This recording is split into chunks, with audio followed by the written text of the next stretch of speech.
Hello! Today I will show you how to edit device name on SONY ZV-1 II.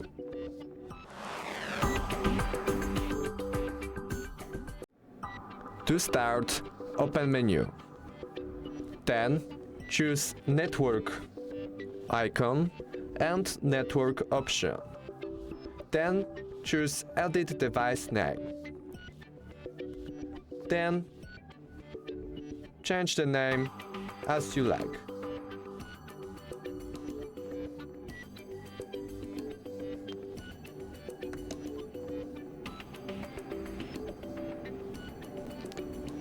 Then confirm it by clicking OK. That's all. Thank you for watching.